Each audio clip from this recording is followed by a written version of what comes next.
എന്റെ ഈശോയെ. എന്തു പറ്റിയ അപ്പച്ച? ഇനി ഹാർട്ട് അറ്റാക്ക് വല്ലതാണോ? ഹാർട്ട് അറ്റാക്ക് നിന്റെ തന്തയ്ക്ക്, അതാ പറഞ്ഞത്. കാര്യം പറയാപ്പച്ച. എടാ, ഇന്ന് വൈകുന്നേരം നേരത്തെ വീട്ടിലെത്താമെന്ന് വാക്ക് കൊടുത്തതാ ഏലിക്കുട്ടിക്ക്. അത്രേ ഉള്ളോ? അപ്പച്ചൻ വാക്ക് തെറ്റിക്കുന്നത് രാജുവേട്ടൊന്നും അല്ലല്ലോ. എടാ, അതല്ല പ്രശ്നം. പിന്നെ നാളെ വാർണിയുടെ കല്യാണം നിശ്ചയ. തലേ ദിവസം തന്നെ അവിടെ പോകാമെന്ന് ഞാൻ ഏലിക്കുട്ടിക്ക് വാക്ക് കൊടുത്തിട്ടുള്ളതാ. ഇനി ഇപ്പൊ അതൊന്നും ആലോചിക്കണ്ട. അമ്മച്ചിയോട് കുറ്റം ഏറ്റു പറഞ്ഞ് പോയി കിടന്ന് ഉറങ്ങാൻ നോക്കപ്പച്ച. അത് ശരിയാവില്ല അച്ഛയ. അമ്മച്ചിയുടെ മൂഡ് പറയാൻ പറ്റില്ല. ഇനി അമ്മച്ചി അപ്പച്ചനെ ദേഹോപദ്രവം ഏൽപ്പിച്ച ആര് സമാധാനം പറയും? എടാ പന്നിയുടെ മോനെ. അപ്പച്ച, ഞാനൊരു ഐഡിയ പറയാം. നമുക്ക് അമ്മച്ചി അറിയാതെ അകത്ത് കിടക്കാം. ഒരുപാട് വിളിച്ചിട്ടും അമ്മച്ചി ഉണർന്നില്ല എന്ന് നാളെ ഒരു കള്ളവും കാച്ചാം. അതിനിപ്പോ അവളെ വിളിക്കാണ്ട് വീടിനകത്തെങ്ങനെ കയറും? അതിനൊക്കെ വഴിയുണ്ട്.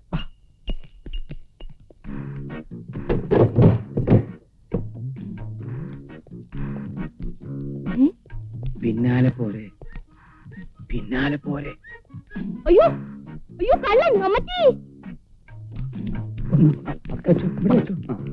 ഇവിടെ വെക്ക്. അതെ, ഞാൻ അറിയുക. അതും ധൈര്യമില്ലാത്തൊരു മണ്ടന്മാര് പറയാൻ ഞാൻ കേട്ടെ. ഞാൻ ആദ്യം രക്ഷപ്പെട്ടെ.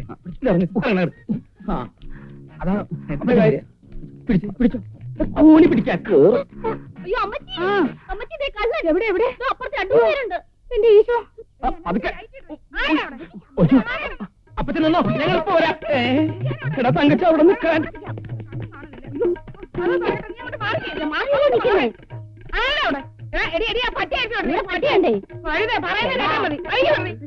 ഇവിടെ ഒന്നും കാണാനില്ലല്ലോ.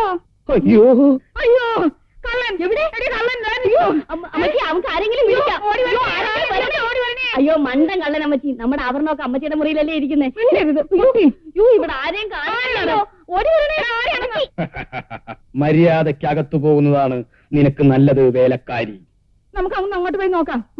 ഈ കള്ളനെ എന്നെ എങ്ങനെ അറിയാം?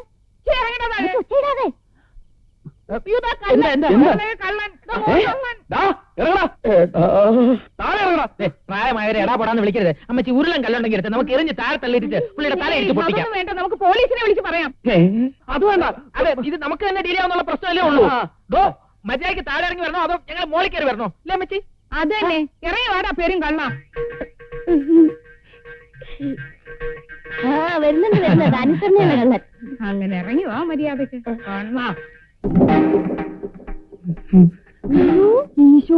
ഇതുപോലായിരുന്നു നിങ്ങൾ ഈ പാതിരായ്ക്ക് ഇതിന്റെ മണ്ടക്കറി എന്നായിരുന്നു? ടെറസില് ചോർച്ചുണ്ടോന്ന് നോക്കിയിരുന്നു. ടെറസിന്റെ മേലെ ചോർച്ച. സത്യം പറ മനുഷ്യ, എന്നെ ഒരു ചുറ്റിക്കളി. അല്ല അപ്പച്ച, വാർണിച്ചായന്റെ കല്യാണ നിശ്ചയത്തിന് പോണെന്ന് പറഞ്ഞ് അപ്പച്ചൻ കടയിൽ നിന്ന് നേരത്തെ ഇറങ്ങിയതല്ലേ? എവിടെയായിരുന്നു ഇത്രയും നേരം? ഇവിടെ വന്ന്. അയ്യേ, മാപ്പി വെക്കണമെങ്കിൽ അമ്മച്ചോട് നേരത്തെ ചോദിച്ചാ പോരെ? എന്റെ ഇല്ലയോ പാവം. അതിന് ടെറസിന്റെ മേലെ കയറിട്ട് എന്നാ കാര്യം? അതെ. അല്ല അത് പോട്ടെ, നിങ്ങളൊക്കെ ഇപ്പൊ എവിടുന്നാ വരുന്നേ? എന്താ അമ്മച്ചി ഇങ്ങനെ ബോധമില്ലാത്ത രീതി സംസാരിക്കണേ? സന്ധിക്ക് ഞങ്ങൾക്ക് കഞ്ഞി വിളമ്പി തന്നൊക്കെ ആരും കഞ്ഞിയല്ല. ഈ ചായ കണ്ടോ? ഒരു തിരക്കും പോലെ ഞങ്ങൾ എപ്പോഴേ വന്നതാ. ആരും ഒന്നും പറയണ്ട ഏലിക്കുട്ടി, എല്ലാം ഞാൻ പറഞ്ഞു. ഞാൻ പറഞ്ഞുതരാം. അതായത് ഇച്ചാന് കാലത്ത് വാഴക്കുളത്ത് പെണ്ണ് കാണാൻ പോണം. അവിടെ കടത്തിന്റെ അവിടെ ബ്രോക്കർ കാത്തിരിക്കും. ഇതല്ലേ അപ്പച്ചൻ പറയാൻ ഉദ്ദേശിച്ചത്?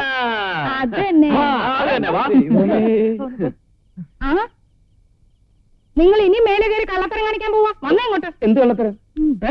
എന്നെ കെട്ടുന്ന കാലത്ത് എനിക്കറിയാം. തരം കിട്ടിയ വേലിയാടാൻ പോകുന്നു. പോയി അങ്ങോട്ട്. ഇത്രയും തങ്കപ്പെട്ട സ്വഭാവമുള്ള ഒരു ചെറുപ്പക്കാരന് ആ നാട്ടിലും മഷീട്ടും ഒക്കെ കിട്ടില്ല. അതിൽ താനെന്താണോ മഷീട്ട് നോക്കാൻ പോകുന്നേ? ഇന്ന് 11 മണിക്ക് നമ്മുടെ ആ കടത്തിന്റെ അവിടെ ചെറുക്കനും കൂട്ടരും എത്താമെന്ന് പറഞ്ഞിരിക്കുന്നത്. അവരെന്തിനാ അവിടെ വന്ന് നിൽക്കണേ? അതിനവർക്ക് ഇങ്ങോട്ട് വരാൻ വഴി അറിയണ്ടേ? അങ്ങോട്ട് ഇരുന്നാട്ട്. അയ്യോ ചേട്ടത്തി, ഇരിക്കാനൊന്നും സമയമില്ല. ഇന്നാ നമ്മുടെ പഞ്ചായത്ത് പ്രസിഡന്റിന്റെ മോന്റെ കല്യാണം. അതിന്റെ ഇടപാടെന്താണോ? പിന്നെ അല്ലയോ? അവിടെ പോയി തലയൊന്ന് കാണിച്ചേച്ചും ഞാൻ ഇപ്പം വന്നേക്കാം. താനെങ്ങനെ പോയാൽ എങ്ങനെയാ ശരിയാവുന്നേ? അതൊക്കെ ഞാൻ ഏർപ്പാട് ചെയ്തിട്ടുണ്ട്. അതൊന്നും പറ്റില്ല. താൻ ഇവിടെ ഇല്ലെങ്കിൽ ഒന്നും ശരിയാവില്ല. അതിലൂടെ കുരിയത്തിനില്ലയോ? അവനുള്ളതും ഇല്ലാത്തതും കണക്കാം. ചേർത്തി, ഈ നാട്ടിൽ ഏറ്റവും ബിസിയായ ഒരു ബ്രോക്കറാ ഈ മാത്തച്ഛൻ. മാത്തച്ഛനില്ലാതെ ഈ നാട്ടിൽ ഒരു കല്യാണം നടക്കത്തില്ല. അത് ശരിയാ. എവിടെ കല്യാണം ഉണ്ടോ അവിടെ മാത്തച്ഛനും ഇടിച്ചിട്ട് വാടാ. അപ്പച്ച, അവരെ കണ്ട എനിക്കിങ്ങനെ മനസ്സിലാവുക? എടാ, അവരൊരു ചന്ദന കളറുള്ള മാരുതി കാറിലാ വരുന്നത്. നീ ആ കടത്തേടവിന്റെ അവിടെ പോയിരുന്നാ മതി.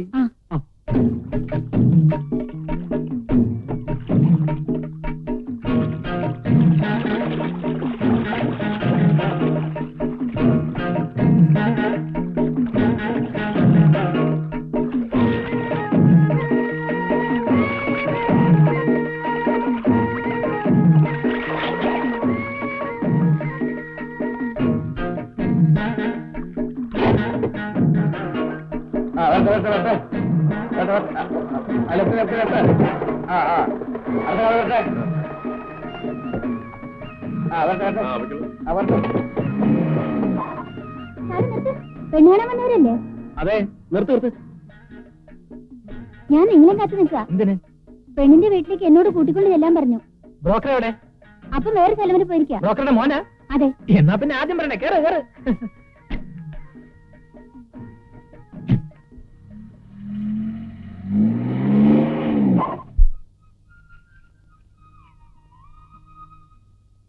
എന്റെ ചേട്ടനായതുകൊണ്ട് പറയല്ല, ഇത്രയും നല്ലൊരു ചെറുപ്പക്കാരൻ ഞങ്ങളുടെ നാട്ടിൽ വേറെ ഇല്ല.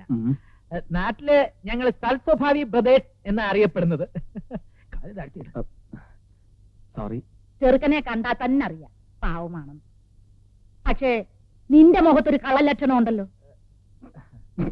അത് മുമ്പില്ലായിരുന്നു, അടുത്ത കാലത്തുണ്ടായ ഒരു കാർ ആക്സിഡന്റിൽ പറ്റിയതാ. എന്താ ഇയാളൊന്നും മിണ്ടാത്തത്? അല്ല, അത് പിന്നെ നാണവാ, ഇതുവരെ തല ഉയർത്തി ഒരു പെണ്ണിന്റെ മുഖത്തോലും നോക്കിയിട്ടില്ല. എന്താണോ ഇത്? പെണ്ണിനെ കാണാൻ ധൃതിയായി. ധൃതിയായല്ലേ? അതല്ല, അതന്നെ. ഞാൻ പോയി വിളിച്ചോണ്ട് വരാം. അതെ, പെണ്ണ് വരുമ്പോ ചോദ്യങ്ങളൊക്കെ ഞാൻ ചോദിച്ചോളാം. ഇച്ചായം കുട്ടിയുടെ നടത്തവും സംസാരവും ഒക്കെ വാച്ച് ചെയ്താൽ മതി. നിന്റെ ഈ ചോദ്യങ്ങൾ കാരണമാണ് കോട്ടയത്തെ കല്യാണം കുളം കുത്തിയത്. അതെന്റെ കുഴപ്പമില്ല. രൂപവും ഭാവവും കണ്ടപ്പോ അത് പെണ്ണിന്റെ അമ്മയായിരിക്കുന്ന ഞാൻ കരുതിയത്. സത്യം പറ, അത് അമ്മയല്ല കുട്ടിയാണെന്ന് അറിഞ്ഞപ്പോ ഇച്ചായനൊന്നും ഞെട്ടി.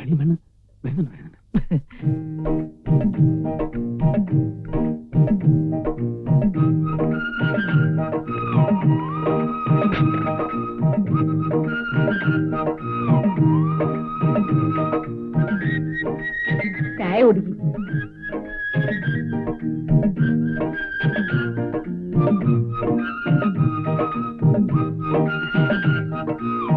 പേരെന്താന്നാ പറഞ്ഞത്? ശാന്തമ്മ. ഏതുവരെ പഠിച്ചു? 4ാം ക്ലാസ് വരെ. അമ്മച്ചിക്ക് മറുപടി പറയാനുള്ള ചോദ്യങ്ങള് ഞങ്ങൾ വേറെ ചോദിക്കുന്നുണ്ട്, അപ്പൊ പറഞ്ഞാ മതി. ഏതുവരെ പഠിച്ചു? BSc പാസ്സായി. തെക്കും തലക്കാരെന്ന് പറഞ്ഞ ഈ നാട്ടിൽ എല്ലാരും അറിയും. ഈ തെക്കും തലയെന്ന പേര് വരാൻ കാരണം? അല്ല, നിങ്ങളുടെയൊക്കെ തലകളുമായി ബന്ധപ്പെട്ട ഐതിഹ്യങ്ങൾ എന്തെങ്കിലും? ഞാൻ വെറുതെ ചോദിച്ചെന്നുള്ളേ ഉള്ളൂ. എവര് കുട്ടിയായിരിക്കുമ്പോ തന്നെ എവരുടെ അപ്പനും അമ്മയും മരിച്ചു. പിന്നെ ഞാനായി എവരെയൊക്കെ വളർത്തിയത്. ഹായ്.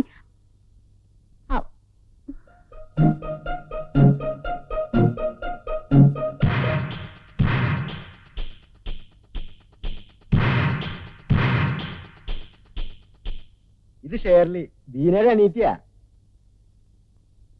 എറണാകുളത്ത് പഠിക്കുക. ബീനനെ കാണാവുന്നവരാ. നോക്കൂ, നമ്മൾ ഇതിനു മുമ്പ് എവിടെയോ വെച്ച് കണ്ടിട്ടുണ്ടല്ലോ.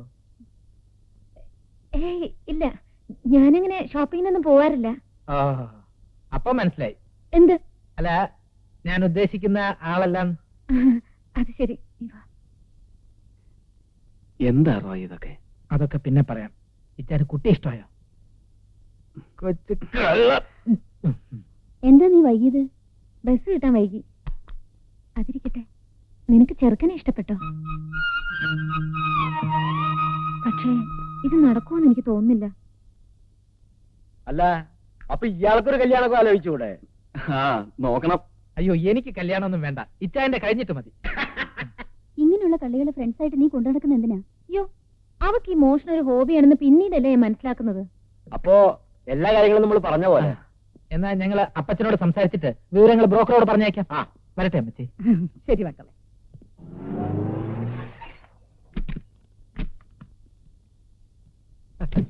വരൂ വരൂ വരൂ. ഇവര് വഴി അറിയാതെ കടവിൽ കുടുങ്ങിപ്പോയി, അതുകൊണ്ടാ ലേറ്റ് ആയത്. ഇവരൊക്കെ ആരാ? ഇത് കല്യാണ ചെറുക്കൻ, ഇത് കല്യാണ ചെറുക്കന്റെ അപ്പൻ. നമസ്കാരം. ഞാൻ എന്റെ മകന്റെ അടുത്ത് അടയാളം പറഞ്ഞു കൊടുത്തിരുന്നത് ഇവര് മാരുതി കാറിൽ വരുന്ന. കാറ് കേടായതുകൊണ്ട് ഇവര് വേറെ കാറ് വിളിച്ചു വന്നു. അപ്പൊ ഇവരോ?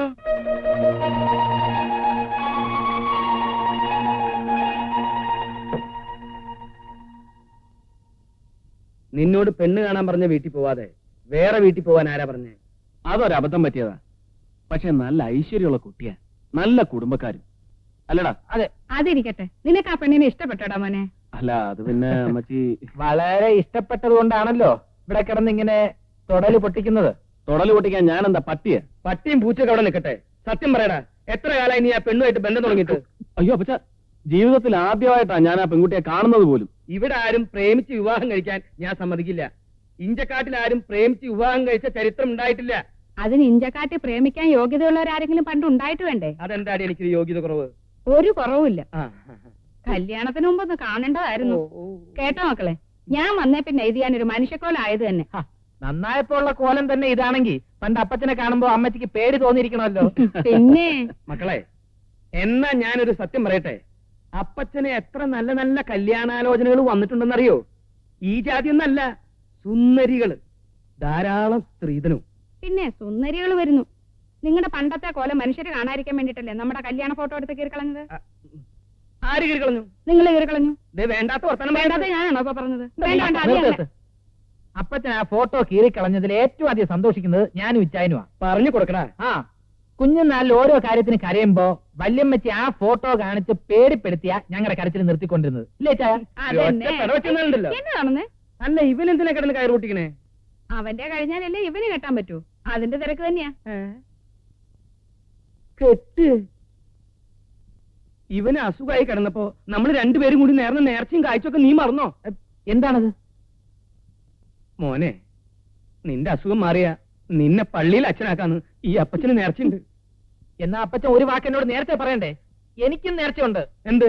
അതെ, എനിക്ക് ജനിക്കാൻ പോകുന്ന കുട്ടിയെ പള്ളിയിൽ അച്ഛനാക്കാമെന്ന് ഞാനും വളരെ നേരത്തെ നേർന്നതാ. ആ നേരത്തെ മാറ്റി വെച്ചേക്ക്. എന്നാ അപ്പച്ചന്റെ നേരത്തെ അപ്പച്ചൻ കൊണ്ട് മാറ്റി. ഞാനത് മാറ്റി വെച്ചു. ഞാൻ മാറ്റി. എന്താ ഇത്? ഒന്ന് നിർത്തുന്നുണ്ടാ? അതെ, ഇച്ചാന്റെ കാര്യത്തിൽ ഒരു തീരുമാനം പറ. ഇവൻ ആ പെങ്കൊച്ചിനെ ഇഷ്ടമെങ്കിൽ നമുക്ക് അതങ്ങ് ആലോചിച്ചാലോ? അങ്ങനെയാണെങ്കിൽ അമ്മച്ചി നാളെ തന്നെ പെണ്ണിന്റെ വീട്ടിൽ പോയി പറഞ്ഞുറപ്പിക്കണം. അല്ലെങ്കിൽ പിന്നെ വേറെ ആരെങ്കിലും പോയി കല്യാണം ഉറപ്പിച്ചിട്ട് പോയാ പിന്നെ പറഞ്ഞിട്ട് കാര്യം. അതിനെ കുറിച്ചൊന്നും ഓർത്ത് ഇച്ചായൻ വിഷമിക്കണ്ട. ഇത് നടത്തുന്ന കാര്യം ഞാൻ ഏറ്റു. ഏതായാലും അപ്പച്ച ഓക്കെ പറഞ്ഞല്ലോ. ഞാനിപ്പോ ഓക്കെ പറഞ്ഞു. ഓക്കെ പറയുമല്ലോ. എന്തിന്? ദേ എന്റെ മക്കളെ, ഞാൻ ഇന്ന് വരെ നിങ്ങളുടെ ഒരു കാര്യത്തിനും എതിരെ നിന്നിട്ടില്ല, ഇനി നിൽക്കൂല. പോരെ? അപ്പച്ച അടിക്ക വെക്കലവിടെ കോച്ച് കള്ളൻ. അയ്യോ, ഇനി ഒന്നും ചെയ്യാൻ പറ്റില്ല. ആ തൊടുപുഴക്കാരുടെ ആലോചന ഏതാണ്ട് ഉറപ്പിച്ച മട്ട. ഇനി പയ്യന്റെ ആൾക്കാർ വന്ന് കല്യാണ തീയതി നിശ്ചയിച്ച മാത്രം മതി. ഞാൻ വേറെ വഴിക്ക് അന്വേഷിച്ചപ്പോ ഒന്നും അങ്ങോട്ടെങ്ങനെ ഉറപ്പിച്ചിട്ടില്ലാന്നാണല്ലോ അറിഞ്ഞത്. ആര് പറഞ്ഞു? ഇനി ഉള്ള കാര്യം പറയാലോ മാത്തച്ഛൻ ചേട്ടാ. ഇഞ്ചക്കാട്ടുകാരും തെക്കും തലക്കാരും തമ്മിൽ വലിയ അടുപ്പത്തില. ആ, അപ്പച്ചൻ ഒരു 100 പ്രാവശ്യം എന്നോട് പറഞ്ഞതാ, ഈ ബന്ധത്തില് ഒരു ഇടനിലക്കാരന്റെ ആവശ്യമില്ല, പുള്ളിക്കാരെ ഇത് നേരിട്ട് നടത്തിക്കൊള്ളാം എന്ന്. പിന്നെ ചേട്ടന് ഞങ്ങളുടെ കയ്യിൽ നിന്ന് കിട്ടാൻ പോകുന്ന ഭീമമായ കമ്മീഷൻ നഷ്ടപ്പെടണ്ടെന്ന് കരുതി ഞാനാ പറഞ്ഞത് അപ്പച്ച ഈ കാര്യങ്ങൾ നേരിട്ട് പ്രൊസീഡ് ചെയ്യണ്ടെന്ന്. ഭീമമായ കമ്മീഷനോ? അതെ, ഈ കല്യാണ ബ്രോക്കർമാർക്ക് കമ്മീഷൻ വാരിക്കോരി എറിയുന്നത് ഇഞ്ചക്കാട്ടുകാരുടെ ദൗർബല്യമാ. അയ്യോ, തൊടുപുഴക്കാരുടെ കാര്യം അങ്ങനെ അങ്ങോട്ട് ഉറപ്പിച്ചിട്ടൊന്നുമില്ല. ഇനി പിന്നെ ഉറപ്പിച്ചാൽ തന്നെ ഞാൻ വിചാരിച്ചാൽ അത് മാറ്റിയെടുക്കാവുന്നതല്ലേ ഉള്ളൂ. അത് പിന്നെ തരം പോലെ കാര്യങ്ങൾ മാറ്റാൻ കഴിവുള്ള ആളാണ് ചേട്ടൻ എന്ന് എനിക്കറിയാം. അതവിടെ നിൽക്കട്ടെ, ഞാനിപ്പോ തെക്കൻ തലയിലോട്ട് പോവാ. ചേട്ടൻ വരുന്നോ അതോ? ഞാൻ വരുന്നു. ആ, റോഹിച്ചൻ ഒന്നും കൊണ്ട് വിഷമിക്കണ്ട, ഈ കല്യാണം ഞാൻ നടത്തിത്തരാം. എന്നാ കേറ്. പിന്നെ ഞങ്ങൾ വേറെ അന്വേഷിച്ചെന്ന് പറഞ്ഞതും അപ്പത്തിന് തെക്കൻ തലക്കാരുമായിട്ട് അടുപ്പമുണ്ടെന്ന് പറഞ്ഞതും ബ്രോക്കർമാർക്ക് ഭീമമായ കമ്മീഷൻ കൊടുക്കാറുണ്ടെന്ന് പറഞ്ഞതും ഒക്കെ കള്ളമാണ്. കളി ഇഞ്ചക്കാട്ടുകാരോട് വേണ്ട. കേറ്.